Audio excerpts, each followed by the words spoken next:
بسم الله الرحمن الرحيم ومن يطع الله والرسول فأولئك مع الذين أنعم الله عليهم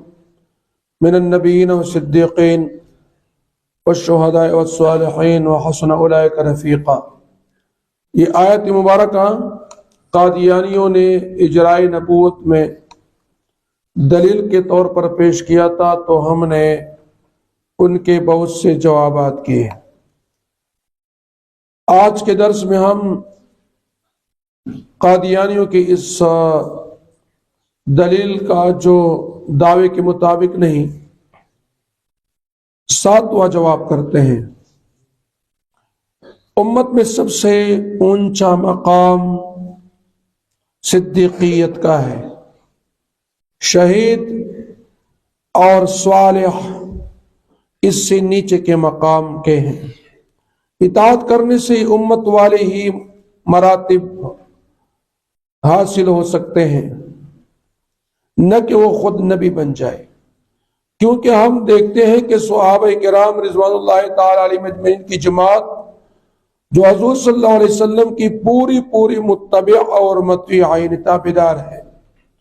جن کو دنیا ہی میں اللہ تعالیٰ نے راضی ہو کر جنت کے سرٹیفکیٹ عطا فرمائے تھے اور جنت کی خوشخبریاں عطا فرمائی تھی، اور ایسی اتباع کا نمونہ پیش کیا کہ قیامت کے صبح تک امت میں اس کی نظیر یعنی مثال نہیں پائی جا سکتی۔ بقول مرزا قادیانی کے ان میں حقیقت محمدیہ متحقق ہو چکی تھی، اور حضور صلی اللہ علیہ وسلم بھی ان کے متعلق ارشاد فرما رہے ہیں، لو کان بعدی نبیا لکان عمر رضی اللہ تعالی عنہ، اور حضرت ابوبکر صدیق رضی اللہ تعالی عنہ کے بارے میں فرمایا، ابو بکر خیر الناس بعدی الا ان یکون نبیا۔ لیکن اس کے باوجود صحابہ کرام رضوان اللہ تعالی علیہم اجمعین میں سے کوئی بھی نبوت کے مقام پر فائز نہ ہوا، اور کسی نے نبوت کا دعویٰ نہ کیا۔ یعنی مطلب یہ کہ جتنے صحابہ کرام رضوان اللہ تعالی علیہم اجمعین کی جماعت گزری ہے، ان تمام صحابہ کرام رضوان اللہ تعالی علیہم اجمعین کی جماعت میں کسی نے بھی نبوت کا دعویٰ نہیں کیا، اور نہ وہ نبوت کے مقام تک پہنچ سکے، بلکہ حضرت ابوبکر صدیق رضی اللہ تعالیٰ عنہ جیسے صدیق رہے، اور حضرت عمر رضی اللہ تعالیٰ عنہ جیسے شہید اور محدث بنے، نبی تو کوئی بھی نہ بن سکا۔ اب امت میں کون دعویٰ کر سکتا ہے کہ اس نے ان حضرات سے بڑھ کر اتباع کی ہے اور نبوت کے مقام پر پہنچ گیا ہے؟ مطلب یہ کہ صحابہ کرام رضوان اللہ تعالی علیہم اجمعین نے جس طرح نبی کریم صلی اللہ علیہ وسلم کی اتباع کی ہے، اس کی اطاعت کی ہے، اس کے ساتھ عشق و محبت کی ہے، قیامت کی صبح تک امت میں اس کی نہ ماضی میں تاریخ ملتی ہے، مثال ملتی ہے، اور نہ قیامت کی صبح تک کوئی ایسا عشق و محبت، ایسا اتباع کی مثال پیش کر سکے گا جس طرح صحابہ کرام رضوان اللہ تعالی علیہم اجمعین نے نبی کریم صلی اللہ علیہ وسلم کی اطاعت کی۔ دوسری بات یہ ہے کہ اللہ تعالیٰ نے دنیا میں ان حضرات صحابہ کرام رضوان اللہ تعالی علیہم اجمعین کو جنت کی بشارت دی، ان کی خوشخبریاں دی، تو صحابہ کرام نے نبی کریم صلی اللہ علیہ وسلم کی کامل اتباع کی، اور اس کے باوجود بھی کوئی نبوت کے درجے کو نہ پہنچ سکا، اور نہ کسی نے نبوت کا دعویٰ کیا۔ لہذا قادیانیوں کا یہ کہنا کہ نبی کے اتباع سے نبوت حاصل ہو سکتی ہے، یہ غلط ثابت ہوا۔ نبی کی اطاعت سے جو ہے نبوت حاصل نہیں ہو سکتا۔ یہ اللہ تعالیٰ کی انتخاب ہے، اور اللہ تعالیٰ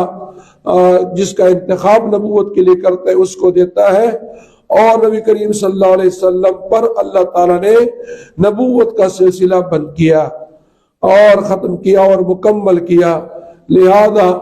اس کے بعد جو بھی نبوت کا دعویٰ کرے گا وہ جھوٹا، کذاب اور دجال ہوگا۔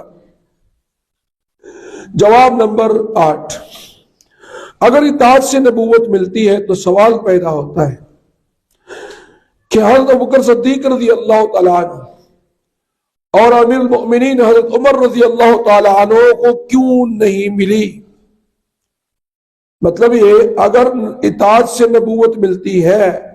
تو سوال یہ پیدا ہوتا ہے کہ ان تمام صحابہ کرام میں جو بڑے کبار صحابہ کرام تھے ان کو نبوت کیوں نہیں ملی؟ کیا وہ قیامت کے روز اللہ تعالیٰ سے یہ سوال کرنے میں حق بجانب نہیں ہوں گے کہ اللہ تو نے اطاعت سے نبوت عطا کرنی تھی تو ہم نے جبکہ تیرے رسول پر اپنی جانیں، مال، اولاد، ہر چیز قربان کر دی تھی، کیا قصور کیا تھا کہ نبوت کے بلند اور اعلیٰ ترین منصب پر ہمیں سرفراز نہ فرمایا؟ کیا تیرے انصاف کا یہی تقاضا تھا کہ ایک انسان کو جس کا ایمان بھی محل نظام ہے اور انگریزوں کا جاسوس تھا اور ایجنٹ بھی تھا، اور خود انہوں نے لکھا تھا کہ میں انگریز کا خود کاشتہ پودا ہوں، اور بجائے حضور صلی اللہ علیہ وسلم کی اطاعت کے انگریز کی اطاعت کو فرض سمجھتا تھا اور ملک برطانیہ کی اطاعت کو واجب سمجھتا تھا، ان کا وفادار تھا، اس کو یہ مقام عطا کر دیا، ناطقہ سر بگریباں ہے، اسے کیا کہیے؟ مطلب یہ کہ اگر اطاعت سے نبوت ملتی ہے، جیسے کہ مرزا غلام احمد قادیانی ملعون اور ان کے ماننے والوں کا عقیدہ ہے، تو پھر تو یہ سوال یہ پیدا ہوتا ہے کہ ابوبکر اور عمر کو نبوت کیوں نہیں ملی؟ تو کیا قیامت کے روز پھر یہ صحابہ کرام اور بہت بڑے اعلیٰ درجے کے کبار صحابہ کرام رضوان اللہ تعالی علیہم اجمعین، کیا پھر وہ اللہ تعالیٰ کے دربار میں شکایت نہیں کریں گے پھر کہ اگر اطاعت سے نبوت ملتی ہے تو ہمیں کیوں نہیں ملی؟ حالانکہ ان صحابہ کرام نے اللہ کے نبی صلی اللہ علیہ وسلم کی اطاعت میں جان، مال، آل، اولاد سب کچھ قربان کر دیا تھا، اور اگر اطاعت سے نبوت اللہ تعالیٰ دیتا تو پھر یہ صحابہ کرام اعتراض کرتے کہ اللہ آپ نے ایک ایسے شخص کو نبوت عطا کی تھی جو مسلمانوں کی بجائے انگریزوں کا وفادار تھا، مسلمانوں کی بجائے اللہ کے دشمنوں کا ایجنٹ تھا، اسلام کے دشمنوں کا ایجنٹ تھا، اور خود کہتا تھا میں انگریزوں نے مجھے نبی بنایا، تو اس کو نبوت کیسی دی؟ لہذا معلوم ہوا کہ اللہ تعالیٰ کسی رسول کی اطاعت سے کسی کو نبوت عطا نہیں کرتا، اور نہ کوئی اطاعت سے نبی بن سکتا ہے۔ مرزا غلام احمد قادیانی لعنت اللہ علیہ اطاعت انگریز کے بارے میں اپنے ایک کتاب ہے ان کا ضمیمہ اشاعت القرآن صفحہ نمبر 3، اس طرح روحانی خیرات جلد نمبر 2 صفحہ نمبر 380 صفحہ نمبر 380، ان پر انگریز کی اطاعت کے متعلق مرزا قادیانی نے لکھا ہے، سو میرا مذہب جس کو میں بار بار ظاہر کرتا ہوں یہ ایک اسلام کے 2 حصے ہیں، ایک یہ کہ خدا تعالیٰ کی اطاعت کرے، اور دوسرے اس سلطنت کی جس نے امن قائم کیا ہو، جس نے ظالموں کے ہاتھ سے اپنے سائے میں ہمیں پناہ دی ہو، سو وہ سلطنت حکومت برطانیہ ہے۔ یعنی مطلب یہ کہ جو شخص اللہ تعالیٰ کی دشمنوں کی حکومت کی اطاعت کو مسلمانوں کے لیے واجب سمجھتا ہے، فرض سمجھتا ہے، تو ایسا شخص وہ اللہ کا نبی کیسے ہو سکتا ہے؟ تو ان جوابات سے معلوم ہوا کہ مرزا قادیانی ملعون نے جو یہ دعویٰ کیا کہ میں اطاعت سے نبی بنا ہوں، اور اس آیت کو دلیل میں پیش کی جسارت کرتے ہیں، تو ہم نے یہ ثابت کیا کہ اطاعت سے نبوت کا منصب حاصل نہیں ہو سکتا، نہ کوئی نبوت کے درجے پہ پہنچ سکتا ہے، اور نہ اطاعت کرنے سے نبوت حاصل ہو سکتی ہے۔ اگر اطاعت کرنے سے نبوت حاصل ہوتا تو صحابہ کرام رضوان اللہ تعالی علیہم اجمعین، جنہوں نے اللہ کے نبی صلی اللہ علیہ وسلم کا کامل اتباع کیا تھا، اس کو نبوت ملتا۔ لہذا معلوم ہوا کہ مرزا قادیانی اور اس کے ماننے والے جھوٹے ہیں،